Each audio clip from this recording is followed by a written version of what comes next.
जय हिंद दोस्तों।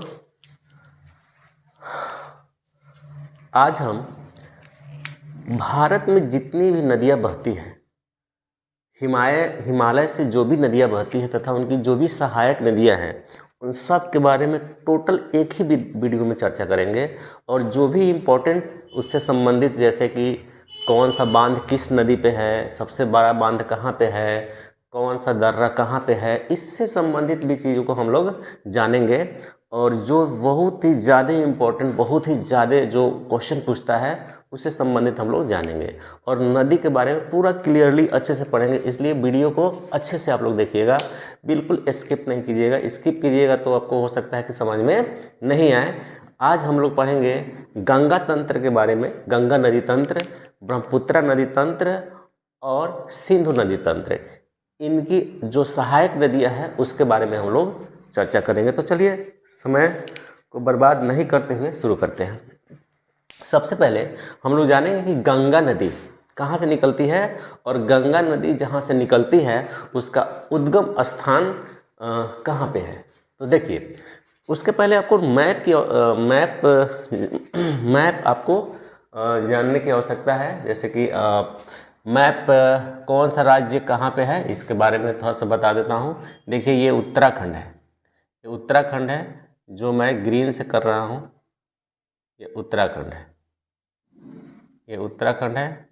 मैप उतना अच्छा से बना नहीं है, फिर भी उत्तराखंड, और यहीं से गंगा नदी का उद्गम होता है। तो चलिए थोड़ा सा, ये छोटा मैप है, बड़ा करके बताता हूँ।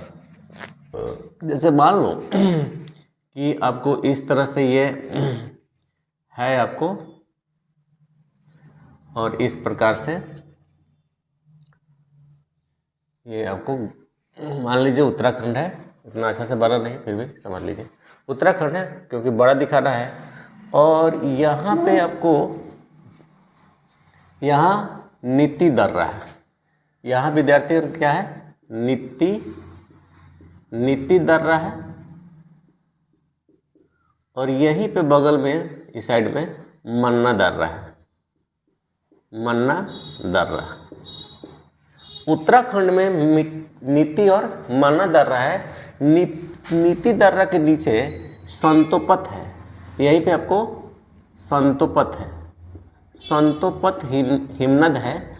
और यहीं से एक नदी निकलती है, और इस नदी का नाम अभी मैं आपको बता रहा हूँ। यहीं से एक नदी निकलती है, इस नदी का नाम है विष्णु गंगा। इस नदी का नाम क्या है विद्यार्थीगण, विष्णु गंगा। इसका नाम विष्णु गंगा है विद्यार्थीगण, विष्णु गंगा है। और संतोपत के बगल से एक और हिमनद है यहाँ पे, और यहाँ से एक नदी निकलती है धौली गंगा। धौली गंगा इसका नाम है, धौली गंगा लिख देते हैं, धौली गंगा। धौली गंगा, ये दोनों जहाँ पे मिलता है उसने, दोनों जहाँ पे ये दोनों नदी मिलती है उसने वहाँ पे विष्णु प्रयाग, उसको विष्णु प्रयाग कहते हैं, विष्णु प्रयाग कहते हैं। फिर ये विष्णु गंगा जो है, यहीं आगे चल के इसको अलकनंदा के नाम से हम लोग जानते हैं। तो ये अलकनंदा नदी आगे बढ़ जाती है। अलकनंदा नदी में एक और नदी यहाँ से गुजरती है, यहाँ से गुजरते हुए अलकनंदा नदी के पास, अलकनंदा नदी में एक और है आपको जिसको नंद प्रयाग कहते हैं, नंदाकिनी नदी इसका नाम है, नंदाकिनी नदी, नंदाकिनी नदी। नंदाकिनी नदी सब उत्तराखंड के बात बता रहे हैं विद्यार्थीगण, ये पूरा उत्तराखंड है, उत्तराखंड है, पूरा उत्तराखंड है। उत्तराखंड में अभी हम गंगा के अस्तित्व के बारे में बता रहे हैं। नंदाकिनी नदी अलकनंदा में मिलती है। इस पॉइंट को हम लोग इसको नंद प्रयाग के नाम से जानते हैं, नंद प्रयाग के नाम से जानते हैं। उसके बाद में नंदाकिनी नदी के नीचे एक और नदी है पिंडार नदी, जो यहाँ से निकलती है, और पिंडार नदी होते हुए आपको यहाँ मिल जाती है इस वाले पॉइंट में। ये वाला पॉइंट आपको कहलाता है, चूँकि यह पिंडार नदी है, पिंडार नदी है, और जहाँ पे मिलती है अलकनंदा में उसको कहते हैं कर्णप्रयाग, कर्णप्रयाग। और एक और नदी है आपको यहाँ से निकलती है आपको विद्यार्थीगण, जिसको मंदाकिनी हम लोग कहते हैं, मंदाकिनी। और मंदाकिनी यहाँ पे मिल जाती है और इसका नाम हो जाता है आपको रुद्रप्रयाग, रुद्रप्रयाग, इसका नाम हो जाता है रुद्रप्रयाग। और एक और नदी आपको मेन नदी जो है भागीरथी नदी, भागीरथी नदी का उद्गम स्थान आपको यहाँ पे है, भागीरथी का उद्गम स्थान यहाँ पे है, और इसको गंगोत्री कहते हैं, इसको गंगोत्री कहते हैं, गंगोत्री हिमनद, गंगोत्री हिमनद से विद्यार्थीगण एक नदी आती है, जिस नदी का नाम है आपको, इस नदी का नाम है भागीरथी, भागीरथी। यहाँ से भागीरथी नदी निकलती है और आपको यहाँ मिल जाती है। जहाँ यहाँ मिलती है इसका नाम हो जाता है देवप्रयाग, देवप्रयाग, इसका नाम हो जाता है विद्यार्थीगण देवप्रयाग। तो ये सारा उत्तराखंड में ही है, देवप्रयाग इसका नाम हो जाता है। और यह भागीरथी नदी है, इसका नाम बता देते हैं भागीरथी, भागीरथी, भागीरथी नदी है, और इसका नाम है मंदाकिनी, मंदाकिनी, मंदाकिनी, ये मंदाकिनी है और ये भागीरथी है। और ये जो बड़ा सा नदी यहाँ से आ रहा है, ये पूरा इसको अलकनंदा के नाम से जानते हैं। अलकनंदा इस प्रकार से अगर हम देखेंगे विद्यार्थीगण, तो इधर से भागीरथी नदी आई, इधर से भागीरथी नदी आई, यहाँ पे बना देते हैं, यहाँ से भागीरथी आई, भागीरथी आई यहाँ से, और यहाँ से अलकनंदा आई, और ये दोनों जो है आपको यहाँ देवप्रयाग में मिल गई, देवप्रयाग में मिल गई। उसके बाद इधर से एक धौली गंगा नदी आई, यहाँ मिल गई। एक और नदी आई जिसको नंदाकिनी के नाम से जानते हैं, यहाँ मिल गई। और एक और नदी आई जिसको पिंडार कहते हैं, यहाँ मिल गई। इधर से मंदाकिनी, इधर से मंदाकिनी रिवर आती है और यहाँ मिल जाती है। ज़रा देखिए कितने प्रयाग बना, 1 2 3 4 5। देखो विष्णु प्रयाग, विष्णु प्रयाग, नंद प्रयाग, कर्ण प्रयाग, रुद्र प्रयाग और देव प्रयाग। उत्तर से हम सजाते आ रहे हैं। हालांकि ये याद नहीं रहता है, इसलिए हम इसका एक ट्रिक बनाए हैं, उसको देखिए। ट्रिक यह है, प्रयाग का ट्रिक है। प्रयाग किसे कहते हैं? जब 2 नदियाँ या 2 से अधिक नदियाँ एक जगह पे मिलती हैं, उस जगह को हम लोग प्रयाग के नाम से जानते हैं। तो उसका ट्रिक समझिए, बनकर देव, बनकर देव, बनकर देव। कैसे?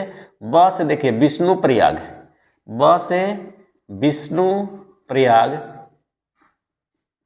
न से नंद प्रयाग, क से कर्ण प्रयाग,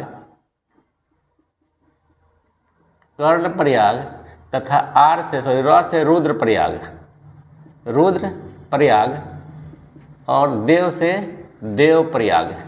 ये 5 प्रयाग जो है उत्तराखंड में मिलती है। और इन्हीं 5 प्रयागों के बाद आगे जो नदी बहती है उसे हम लोग गंगा नदी के नाम से जानते हैं। अब इसके बाद जो ये उद्गम यहाँ पे देव प्रयाग, इसके बाद जो आपको आगे की ओर बहती है, इसे हम लोग गंगा नदी के नाम से जानते हैं, गंगा नदी के नाम से जानते हैं। तो इसके बाद जो ये बढ़ेगा, इसके बाद जो है गंगा नदी के नाम से हम लोग इसको जानते हैं, गंगा नदी के नाम से जानते हैं। तो इसको हम आपको दिखाते हैं कैसे। ये जो है आपको गंगा नदी के नाम से इसको जानते हैं।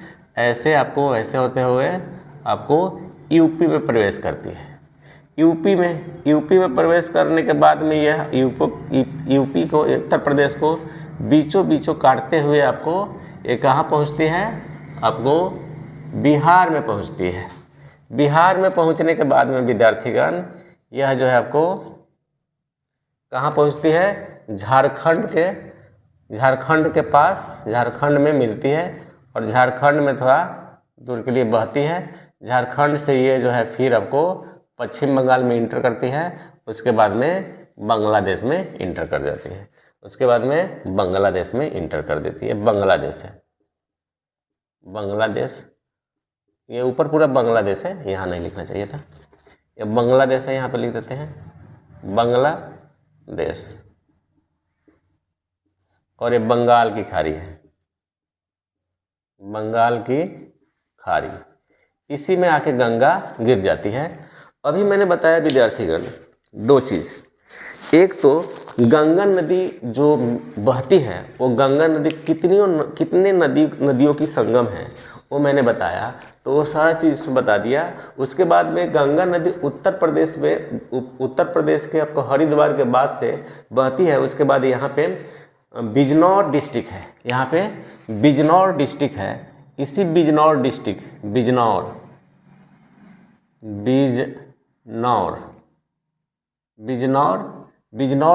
है और यहीं पे इंटर करती है और करते हुए आपको यहाँ पे आ जाती है।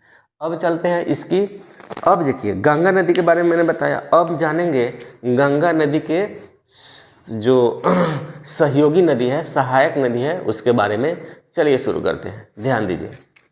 यहीं से ही उत्तराखंड से ही यहाँ वाला पार्ट से एक नदी निकलती है, और बिजनौर के रास्ता होते हुए ही आपको आके गंगा में आपको कन्नौज के पास मिल जाती है विद्यार्थीगण, कन्नौज के पास मिल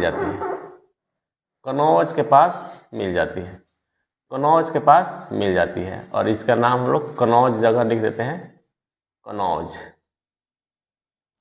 कन्नौज के पास मिल जाती है। अब क्वेश्चन है कि ये नदी यहाँ से जो निकली है उत्तराखंड से, यह नदी का नाम क्या है, तो इसी नदी को हम लोग कहते हैं रामगंगा। तो एक सहायक आपको पहला अगर पूछेगा कि गंगा की पहली सहायक नदी कौन सी है, तो रामगंगा है, जो कि उत्तर प्रदेश से ही बिजनौर डिस्ट्रिक्ट में प्रवेश करके उत्तर प्रदेश में कन्नौज के पास मिल जाती है। इससे संबंधित एक और क्वेश्चन हो सकता है कि इसी नदी के किनारे यहाँ उत्तराखंड में एक नेशनल पार्क है जिसको कहते हैं Jim Corbett national park.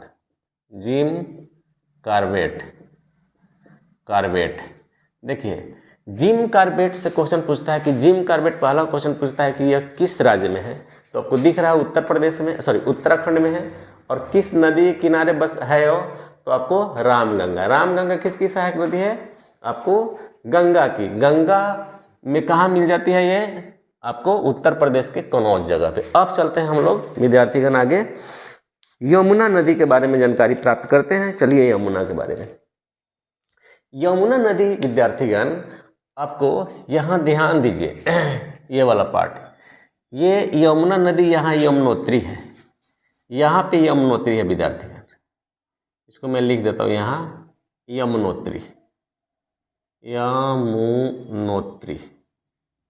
Yamunotri बंदरपुछ जगह है, डिस्ट्रिक्ट है, इसी पे हिमनद है एक यमुनोत्री हिमनद है। यमुनोत्री हिमनद से आपको निकलती है गंगा। क्या निकलती है विद्यार्थीगण? गंगा।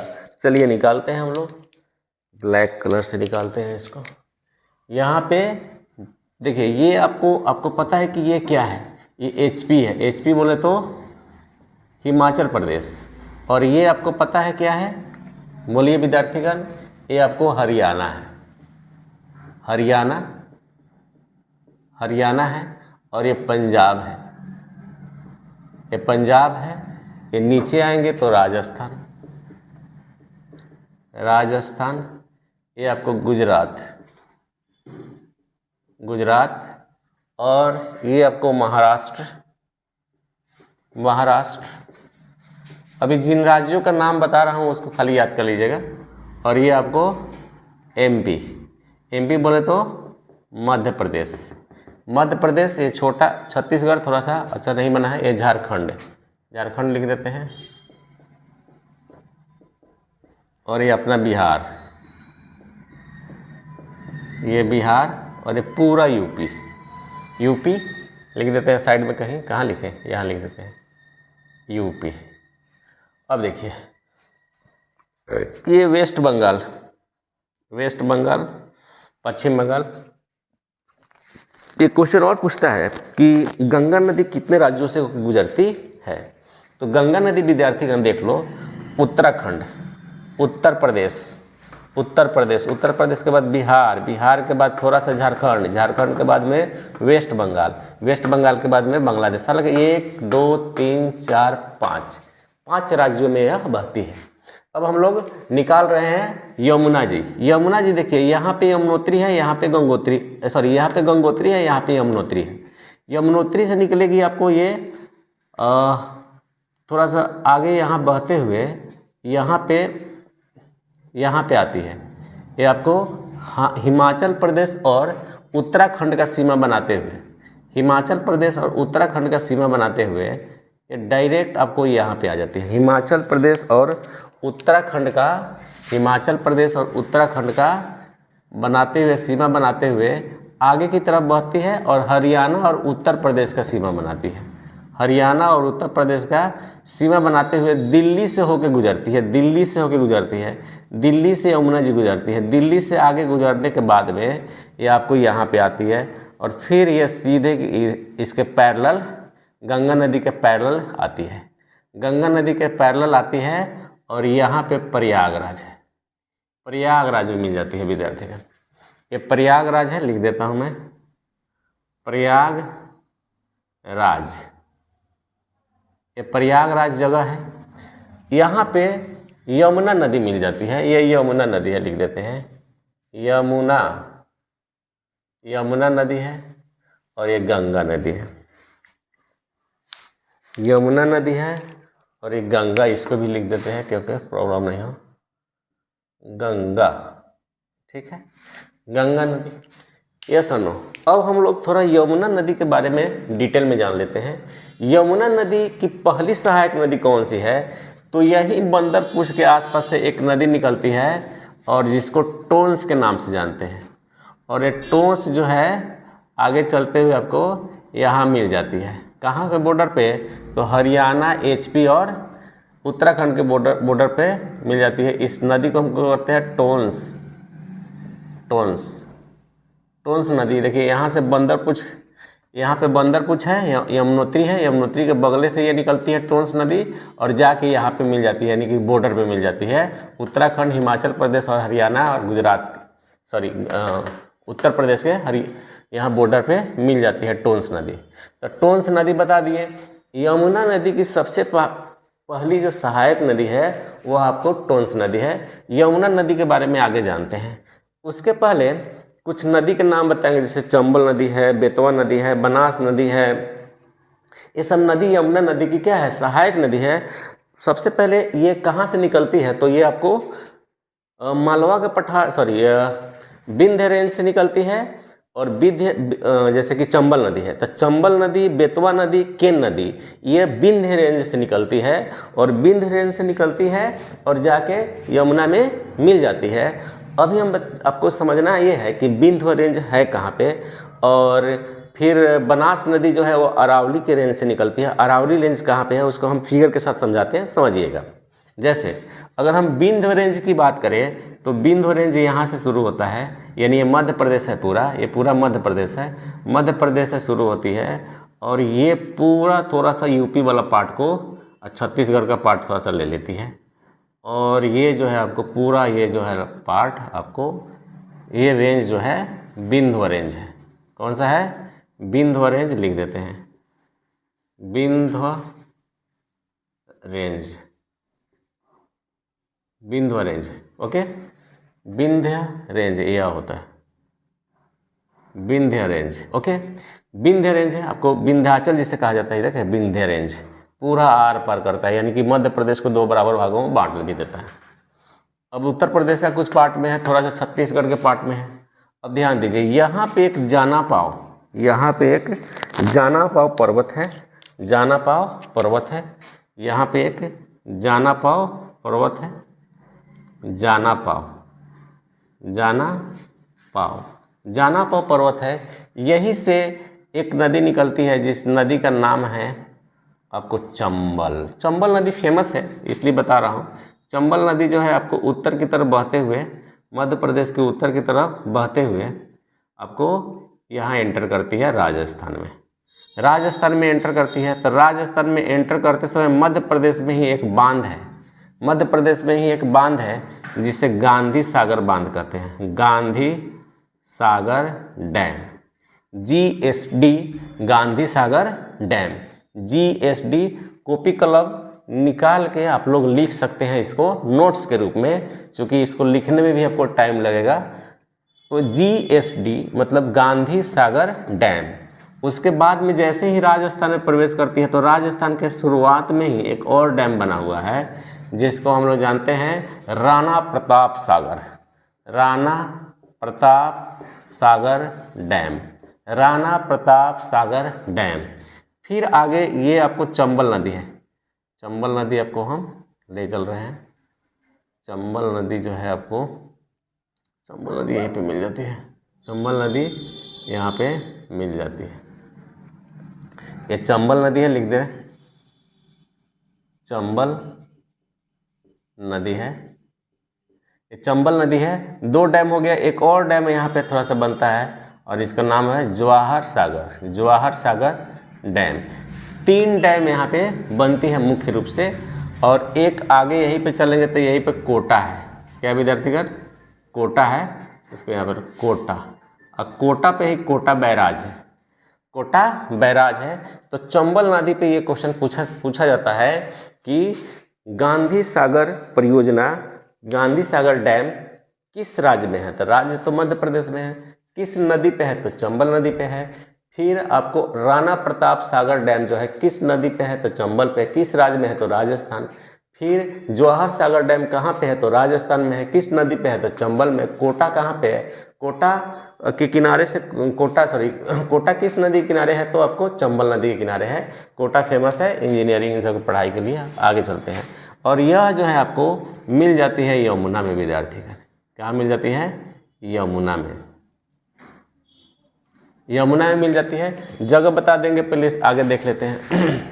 आगे चलते हैं, और एक और नदी यहाँ से निकलती है, यहाँ से निकलती है, और ये जो है आपको जिसको बेतवा कहते हैं विद्यार्थीगण, बेतवा नदी आपको मध्य प्रदेश से बहते हुए आपको आगे की तरफ जाती है और यहाँ पे मिल जाती है बेतवा नदी। इसका नाम लिख देते हैं बेतवा, बेतवा नदी। बेतवा नदी पे ही माटा तिला बांध है, माटा तिला बांध है, बेतवा नदी पे ही माटा तिला बांध है उत्तर प्रदेश में। यहीं पे माटा तिला डैम है, ठीक है। उसके बाद में एक और इसी के रेंज से आपको निकलती है टोंस नदी, टोंस नदी, टोंस नदी में जाके आपको कहाँ मिल जाती है, आपको यमुना में मिल जाती है। यहाँ पे ये टोंस नदी है, टोंस नदी है, टोंस नदी मिल जाती है यहाँ पे। उसके बाद टोंस नदी कहिएगा सर यहाँ भी मिलती है, यहाँ भी मिलती है, 2 टोंस नदी अलग अलग है, याद रखिएगा। तो ये चीज़ हो गया। उसके बाद में एक नदी यहाँ पे है, पहले हम लोग समझ लेते हैं कि ये देखिए ये अरावली का रेंज है, ये आपको अरावली का रेंज यहाँ तक फैला हुआ, अरावली का रेंज है, ये लिख देते हैं अरावली का रेंज है, अरावली, अरावली, अरावली रेंज। अरावली रेंज आपको दिल्ली तक फैला हुआ है, आपको दिख रहा है, ये दिल्ली है कैपिटल। आपको राजस्थान में पूरा अरावली का रेंज है, पूरा समानांतर देख रहे हैं ऐसे, ठीक है। तो अरावली का रेंज जब हवा बहती है तो ऐसे सीधे चली जाती है, इसे टकराती नहीं है, ऐसे बहता तब ना कुछ टकराता तो बारिश उरिश भी होता है। खैर अरावली की रेंज यहाँ से निकलती है एक नदी, बनास नदी विद्यार्थीगण, बनास, बनास रिवर, जो कि चंबल में मिल जाती है। ओके, अब इसको और डीप में नहीं जाते हैं, इतना से काम चल जाएगा आप लोगों को। अब आगे चलते हैं, जैसे हमने यहाँ पे मुख्य रूप से एक यमुना नदी, एक रामगंगा नदी मैंने मिलाया, यमुना से संबंधित कुछ चीज़ था वो मैंने आपको बताया। अब आगे चलते हैं और आगे इस नदी में और भी बढ़ते हैं। आगे जब जाएंगे हम, उसके पहले ये समझ लीजिए, यहाँ पे मथुरा है, यहाँ पे विद्यार्थी क्या है, मथुरा। तो यहाँ लिख देते हैं, नहीं यहाँ पे नहीं, यहाँ पे मथुरा है, दिल्ली के आसपास में मथुरा है। तो मथुरा जो है, मथुरा और यहीं पे आगरा है, आगरा, और यहीं पे फिरोजाबाद, फिरोजाबाद। तो ये तीनों शहर जो है आपको यमुना नदी पे है, तीनों शहर यमुना नदी पे है। हालांकि कन्नौज के पहले आपको यहाँ पे कानपुर है, तो कानपुर भी आपको यहीं पे है, ठीक है। कानपुर गंगा नदी किनारे है। कुछ मैं राज्य लिखते चल रहा हूँ। फिर प्रयागराज को है इलाहाबाद कहा जाता है विद्यार्थीगण। प्रयागराज के बाद आगे बढ़ते हैं तो ये वाला पार्ट जो है मिर्ज़ापुर है। तो मिर्ज़ापुर आपको गंगा नदी किनारे ही है। इसके बाद आएंगे तो वाराणसी, वाराणसी माने बनारस भी आपको इसी पे है। उसके बाद यहाँ पे है लास्ट में जो है गाजीपुर, इसका क्या नाम है, गाजीपुर। ओके विद्यार्थीगण, गाजीपुर है। और गाजीपुर में जो है एक नदी आके मिलती है, वो हमें बता रहा हूँ। जैसे यहाँ देखिए गोमती नदी, आपको गोमती नदी जो है आपको कहाँ से निकलती है बता रहा हूँ। यहीं पे पीलीभीत जगह है, यही पीलीभीत जगह है, पीलीभीत जगह है। और यहीं से गोमती नदी निकलती है, यहीं से गोमती नदी निकलती है। और यहीं पे आपको लखनऊ है, लखनऊ, यानी लखनऊ किस नदी के किनारे है, तो गोमती नदी के किनारे है। लखनऊ किस नदी के किनारे है, गोमती, तो इसको लिख देते हैं गोमती नदी है, गोमती नदी है। तो गोमती नदी के बारे में जान गए भैया। गोमती नदी के बारे में क्या आप जाने, गोमती नदी के बारे में आपने जाना कि सर यह जो है उत्तर प्रदेश के पीलीभीत जगह है, वहाँ से गोमती नदी निकलती है और रास्ते में लखनऊ है, लखनऊ पड़ते हुए आगे को बढ़ती है। और गाजीपुर आपको जो यूपी में है यहीं पे इसका मिलन स्थान है, ठीक है। गाजीपुर से संबंधित एक चीज़ आपको याद रखिएगा, गाजीपुर से संबंधित आप याद रखिएगा, लॉर्ड कॉर्नवालिस था ना, लॉर्ड कॉर्नवालिस, इसको यहीं पे दफनाया गया यहीं पे दफनाया गया था। लॉर्ड कॉर्नवालिस हमारे देश में वायसराय यानी कि वो क्या बोलते हैं, जनरल गवर्नर बनकर आया था। कब से कब, शायद 1785 कि 86 से 93 तक का, ऐसे ही कुछ था। 1786 से 93 के बीच में लॉर्ड कॉर्नवालिस था, यहाँ पे गवर्नर जनरल बनकर आया था। और इसको कहाँ दफना दिया गया था, गाजीपुर में। क्वेश्चन पूछता है कि लॉर्ड कॉर्नवालिस को कहाँ दफनाया गया, तो गाजीपुर में। तो गाजीपुर में गोमती नदी भी आके मिलती है। और ये जो है आपको एक डिस्ट्रिक्ट है। अब बक्सर उक्सर होते हुए आपको यहाँ पे ये आगे बढ़ती है, बिहार में हम लोग आगे, कहाँ आगे भी है, बिहार में आगे हम लोग। अब बिहार में पूरा नदी देख लीजिए। बिहार में एक जगह है छपरा, बिहार में विद्यार्थी का क्या नाम है, छपरा इसलिए लिख रहे हैं, इसके पीछे रीजन है, छपरा लिखने के पीछे रीजन ये है कि छपरा में ही एक नदी निकलती है, सॉरी एक नदी जो है अमरकंटक नदी इसमें आके मिलती है, अमरकंटक नदी इसमें आके मिलती है छपरा में। तो चलिए अमरकंटक नदी कहाँ से निकलती है ये भी तो थोड़ा सा जान ले। यहाँ देख लीजिए कहाँ गया ये वाला, ये आपको तो छत्तीसगढ़ है ना, छत्तीसगढ़ यहीं पे आसपास में आपको अमरकंटक है, छत्तीसगढ़ भी यहाँ पे अमरकंटक है, यहीं से निकलती है और ये यूपी में प्रवेश करती है। यूपी से प्रवेश करने के बाद में फिर बिहार में प्रवेश करती है और बिहार में प्रवेश करने के बाद में छपरा में मिल जाती है। तो इसको हम लिख देते हैं सोन नदी। क्या विद्यार्थीगण, सोन नदी लिख दिए। और ये आपको कहाँ से निकलती है, अमरकंटक से, अमरकंटक से निकलती है। क्या विद्यार्थीगण, अमरकंटक से निकलती है। अमरकंटक से निकलने के बाद में ये छपरा में मिल जाती है। छपरा से आगे बढ़ते हैं, छपरा से आगे जाते हैं तो यहाँ पे पटना है। पटना है विद्यार्थीगण, पटना, पटना, पटना। छपरा में नहीं मिलती, ये छपरा में नहीं, सॉरी, ये मिल जाती है पटना के आसपास में। पटना के आसपास में मिलती है आपको, पटना के आसपास में मिलती है। फिर एक यहाँ पे सोनपुर है, बगल में है सोनपुर। लेकिन क्वेश्चन है छपरा में कौन, तो घाघरा नदी मिलती है। यस, घाघरा नदी मिलती है यहाँ पे। घाघरा नदी कहाँ से निकलती है आपको, तिब्बत के एरिया से निकलती है। यहाँ पे तिब्बत के एरिया से निकलती है। ये पूरा आपको तिब्बत है, तिब्बत के एरिया से ऐसे ऐसे ऐसे ऐसे ऐसे ऐसे ऐसे होते हुए यूपी में जाती है। और यूपी में जाते हुए आपको यहाँ पे समझिएगा, यहाँ पे आके आपको छपरा में मिल जाती है विद्यार्थी। छपरा में इसका नाम हम लिख देते हैं क्या, कौन नदी है आपको, घाघरा नदी है। घाघरा नदी, घाघरा नदी है। घाघरा नदी में एक और नदी आके मिलती है, आपको बता दें वो कौन सी नदी है, बता दे रहे हैं। वो है आपको नदी है विद्यार्थीगण, वो यहीं से एक नदी निकलती है और काली सरदा के नाम से जानते हैं, काली सरदा के नाम से जानते हैं। और ये जो है आपको उत्तर प्रदेश में प्रवेश करके यहाँ पे मिल जाती है। एक काली नदी है, काली नदी या सरदा नदी, काली सरदा नदी इसको बोलते हैं। और ये दोनों का जहाँ मिलन स्थान होता है उसके बाद में शायद इसका नाम सरयू नदी है। सरयू नदी है विद्यार्थीगण, सरयू नदी। और इसी सरयू नदी पे आपको क्या है, अयोध्या है।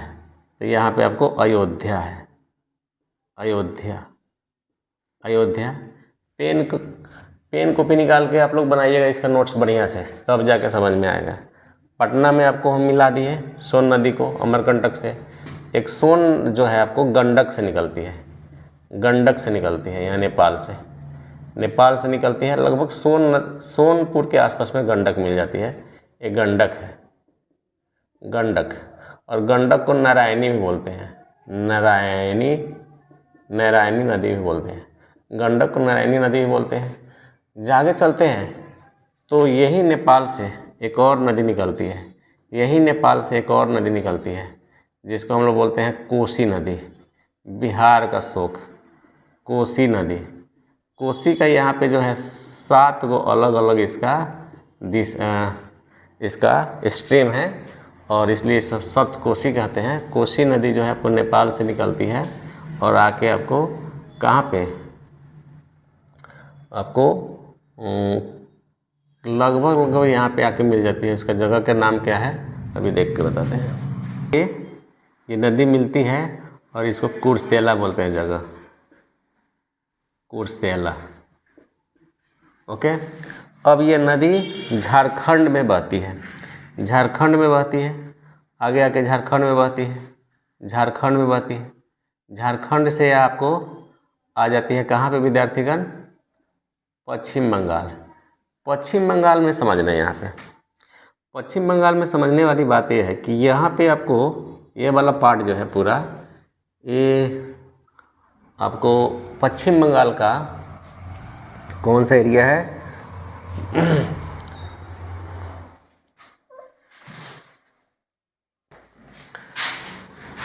दार्जिलिंग। यहाँ से ये झारखंड में बहती है। झारखंड में थोड़ा सा समय, थोड़ा ही ज़्यादा डिस्टेंस नहीं बहती है।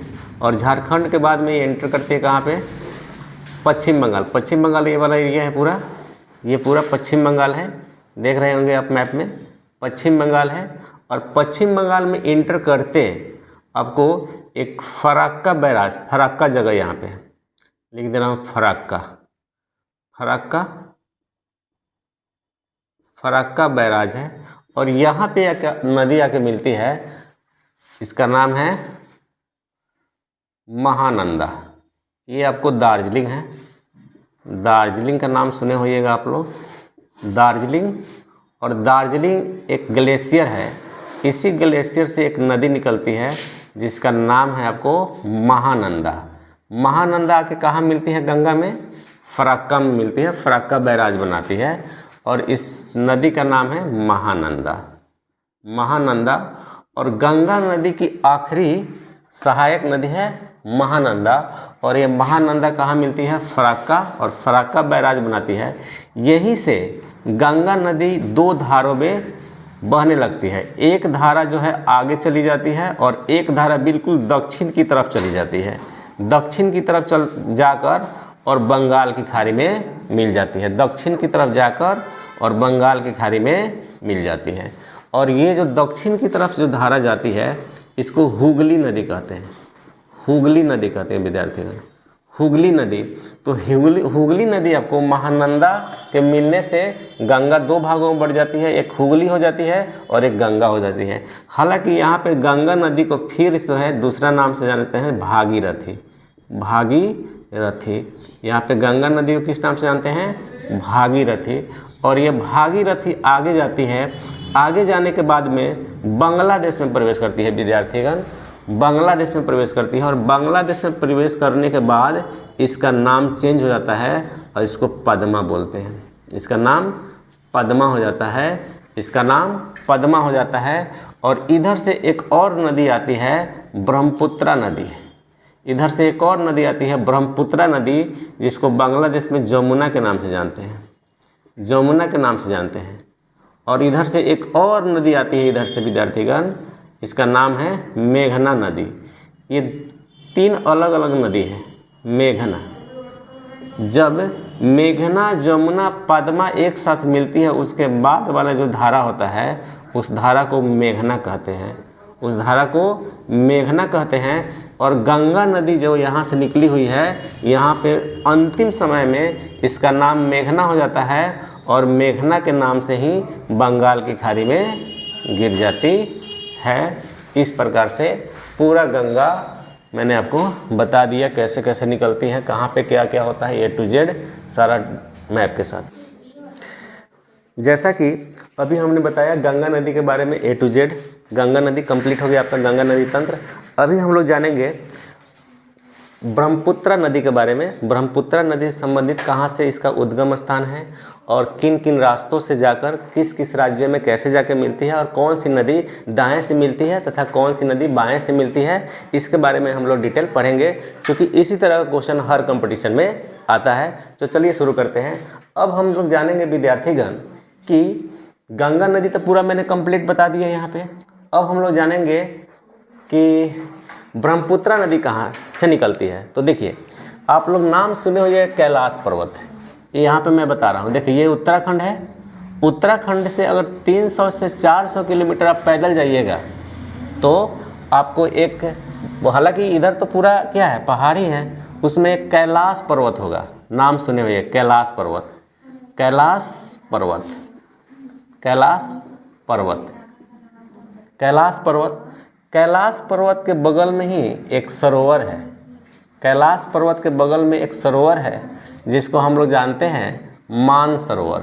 मानसरोवर का नाम सुने होइएगा, मानसरोवर, मानसरोवर। यह मानसरोवर बहुत ही फेमस है। मानसरोवर के नीचे जैसे ही जाएंगे तो एक और ग्लेशियर है जिसका नाम है चामुउंगडुंग।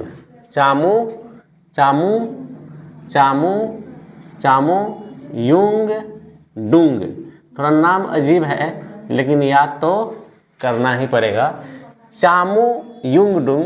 और इसी चामुयुंगडुंग ग्लेशियर से विद्यार्थीगण, इसी चामुयुंगडुंग ग्लेशियर से ब्रह्मपुत्रा नदी निकलती है, ब्रह्मपुत्रा नदी निकलती है। तो आपको मैं बता दूं विद्यार्थीगण, ये पूरा आपको तिब्बत है और यहाँ से लेके यहाँ तक नेपाल है। यह वाला पार्ट नेपाल है, इसके ऊपर इधर जाएंगे तो पूरा ये पूरा आपको तिब्बत है, पूरा तिब्बत है। बड़ा सा लिख देते हैं तिब्बत, तिब्बत है। और इसी तिब्बत के अंदर कैलाश पर्वत है और इसी कैलाश पर्वत में एक सरोवर है चामुयुंगडुंग। यहीं से ब्रह्मपुत्र नदी निकलती है और ब्रह्मपुत्र नदी निकलते हुए आपको यहाँ पे एक पर्वत है, इसी पर्वत से टकराकर यू टर्न लेकर, इस पर्वत का नाम है नामचा बरवा। नामचा बरवा, नामचा बरवा। और नामचा ये जो है आपको ऐसे ऐसे टकरा कर यू टर्न लेती है, यू टर्न लेती है और कहाँ मिलती है विद्यार्थीगण? यहाँ पे अरुणाचल प्रदेश में मिल जाती है, अरुणाचल प्रदेश में प्रवेश करती है। और अरुणाचल प्रदेश में एक क्वेश्चन है किस दर्रे के पास, तो इस दर्रा का नाम है यंगयाप दर्रा, यंगयाप दर्रा। यंगयाप दर्रा के पास से होके यह नदी गुजरती है और अरुणाचल प्रदेश में प्रवेश करती है, पूरा अरुणाचल प्रदेश है। आगे देखते हैं, तिब्बत में इस नदी को सांगपो के नाम से जानते हैं, सांगपो। कहीं कहीं इसको चाइना में यारलुंग सांगपो के नाम से भी जानते हैं। आगे हम लोग आते हैं। अब देखो, एक नामचा बरवा याद रखिएगा, एक यंगयाप दर्रा याद रखिएगा। ये दो क्वेश्चन पूछता है। जैसे ही यहाँ पे प्रवेश करती है नदी अरुणाचल प्रदेश में, ये पूरा आपको अरुणाचल प्रदेश है, तो यहाँ पे तिब्बत से ही एक नदी निकल के आती है जिसका नाम होता है दिहांग। क्या नाम होता है विद्यार्थीगण? दिहांग। और संयोग से दिहांग नदी के मिलने के बाद इस पूरे नदी का नाम आपको अरुणाचल प्रदेश में दिहांग नदी हो जाता है। क्या हो जाता है? दिहांग नदी। तो इसलिए अरुणाचल प्रदेश में ब्रह्मपुत्र नदी को किस नाम से जानते हैं? दिहांग। तो मैं लिख दे रहा हूँ दिहांग, दिहांग यहाँ पे, ओके, दिहांग नदी। और दिहांग नदी आगे बढ़ती है, आगे बढ़ने के बाद भी यह जो है आपको असम में प्रवेश करती है। पासी घाटी, यहाँ पे कौन सी घाटी है विद्यार्थीगण? पासी घाटी। पासी घाटी के बाद ये प्रवेश करती है असम में, और असम के बीचों बीच यह चीरते हुए आगे बढ़ती है, आगे बढ़ती है, पूरे असम में बहती है, पूरे असम में, यानी असम में सबसे ज़्यादा लंबा बहती है। और असम में बहने के साथ साथ इसका चौड़ाई भी बढ़ जाता है विद्यार्थीगण, इसका चौड़ाई बढ़ जाता है। चौड़ाई बढ़ने के बाद, चौड़ाई जब बढ़ जाता है तो बीच बीच में यह नदी द्वीप बनाती है, बीच बीच में क्या बनाती है? नदी द्वीप बनाती है। और यह इतना चौड़ा नदी द्वीप बना देती है कि विश्व का सबसे लंबा, चौड़ा और बड़ा नदी द्वीप माजुली का यहाँ निर्माण करती है, माजुली का निर्माण करती है। माजुली नदी द्वीप पे क्वेश्चन पूछता है विश्व का सबसे बड़ा नदी द्वीप कौन सा है, तो आप बताएंगे कि सर माजुली द्वीप है, यहाँ पे है। और यहीं पे एक सबसे छोटा द्वीप भी है जिसे उमानंदा द्वीप कहते हैं, उमानंदा द्वीप कहते हैं, इधर साइड में लिख देंगे उमानंदा, यस और नो। अब आगे बढ़ते हैं, ये आपको जाती है आगे कहाँ पे? पश्चिम बंगाल में प्रवेश कर जाती है, सॉरी बांग्लादेश में। क्या प्रवेश, कहाँ प्रवेश कर जाती है? बांग्लादेश में। देखिए बांग्लादेश में हम अभी बताया थे आपको, बांग्लादेश में यह ब्रह्मपुत्र नदी को क्या बोलते हैं? जमुना के नाम से। और यही जमुना कहाँ मिल जाती है विद्यार्थीगण? पद्मा यानी कि गंगा में मिल जाती है। अब आगे देखते हैं। अब चूँकि यमुना नदी के नाम से यहाँ जानते हैं, लेकिन अब हम लोग इसके बारे में जानेंगे सहायक नदी कौन कौन सी है। तो याद रखिएगा ये पूरा आपको क्या है? तिब्बत है। तिब्बत से दो नदियाँ निकलती हैं, तिब्बत से दो नदियाँ निकलती हैं, तिब्बत से दो नदियाँ निकलती हैं जो आके आपको अरुणाचल प्रदेश होते हुए असम में मिलती है, असम में मिलती है। कहाँ मिलती है विद्यार्थीगण? असम में मिलती है। और यह तिब्बत से निकलकर असम में मिलती है, तिब्बत से निकलकर असम में मिलती है। असम में जहाँ पे मिलती है उसको लखीमपुरा कहते हैं, लखीमपुरा जगह पे मिलती है। और इस नदी का नाम है सुबनसिरी। क्या नाम है? सुबनसिरी। इस नदी का नाम है विद्यार्थीगण सुबनसिरी। तो सुबनसिरी आपको तिब्बत से निकलती है और ब्रह्मपुत्रा में मिल जाती है यहाँ पे असम में। फिर एक और नदी यहाँ से तिब्बत आपको हिमालय पर्वत से निकलती है, और हिमालय पर्वत से निकल के आपको फिर यहाँ पे आपको असम में ब्रह्मपुत्रा के पास मिल जाती है। इसका नाम होता है केमांग, केमांग नदी, केमांग या कोमांग भी बोलते हैं इसको। केमांग नदी मिल जाती है, केमांग नदी। उसके बाद आपको ये वाला जो क्षेत्र है विद्यार्थीगण, ये वाला आपको भूटान है। कौन सा क्षेत्र है ये? भूटान। भूटान से 3 नदियाँ निकलती हैं। भूटान से कितनी नदी निकलती हैं? 3 नदियाँ निकलती है। वो एक दक्षिणी भूटान से निकलती है यहाँ से, एक यहाँ से निकलती है, एक उत्तरी भूटान से निकलती है, और एक मध्यम मतलब यहाँ से निकलती है। बात को समझिए। एक जो है आपको संकोच नदी निकलती है। एक कौन सा नदी निकलती है? संकोच नदी निकलती है। और एक जो है आपको संकोच नदी निकलती है। यहाँ ये भूटान है। भूटान से मुख्य रूप से 3 नदियाँ निकलती है। वह 3 नदी कौन कौन से हैं? मानस, मानस, संकोच और रैदाक। मानस नदी निकलती है और यह तिब्बत में बहते हुए आपको भूटान में बहते हुए आपको आके कहाँ मिल जाती है? ब्रह्मपुत्रा नदी में मिल जाती है। ब्रह्मपुत्रा नदी है, ब्रह्मपुत्रा नदी ब्रह्मपुत्रा में मिल जाती है। और यह आपको यहाँ पे असम में मिलती है। फिर यहाँ से आपको संकोच नदी निकलती है और ये भूटान में बहते हुए आके असम में मिल जाती है, ब्रह्मपुत्रा नदी में, यहाँ पे पॉइंट में। और फिर लास्ट में आपको रैदाक नदी है।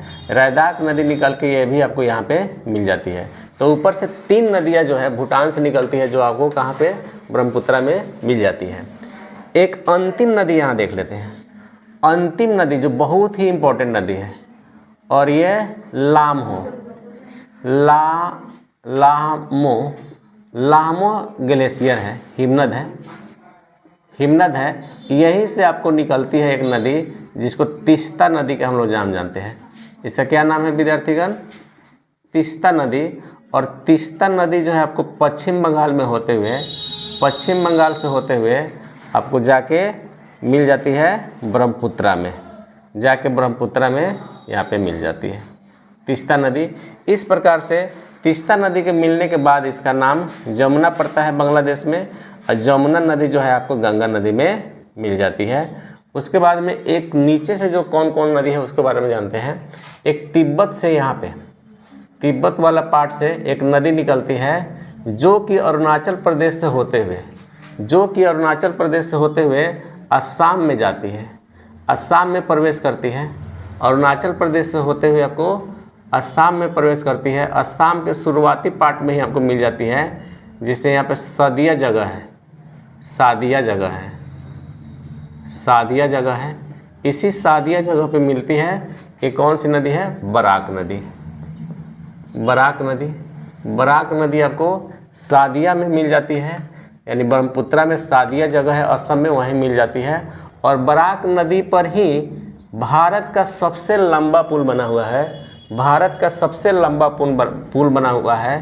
भारत का सबसे लंबा पुल जिसका नाम है भूपेन हजारिका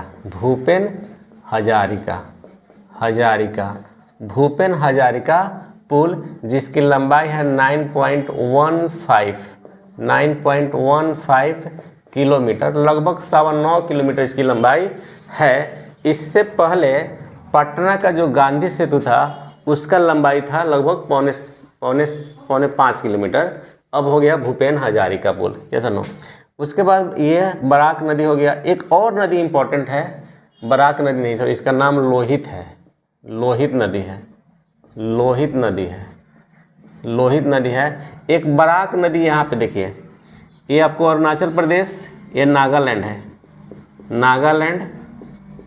और ये नीचे आपको मणिपुर है, और नीचे यहाँ पे आपको मणिपुर के लिए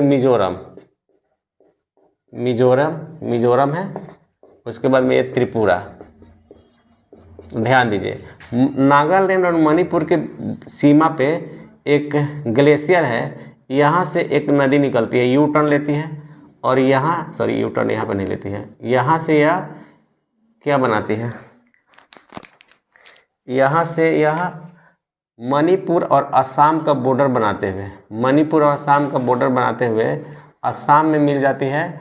और असम में मिलने के बाद में यह जाके आपको यहाँ इस नदी पे मिल जाती है। अब समझिएगा, इस नदी का नाम है, क्या नाम लिखे थे? बराक नदी। बराक नदी अब जैसे ही असम के बाद पहुंचती है तो ये 2 भागों में विभक्त हो जाती है, 2 भागों में 2 पेयर हो जाता है, फिर दोनों पेयर मिलकर 1 पेयर हो जाता है और इसी पेयर को मेघना के नाम से जानते हैं। यही मेघना नदी कहाँ पे मिल जाती है? गंगा नदी में, और गंगा नदी का नाम मेघना हो जाता है। मेघना के साथ आपको बंगाल की खाड़ी में गिर जाता है। इस प्रकार से दोनों नदी कंप्लीट हो गया।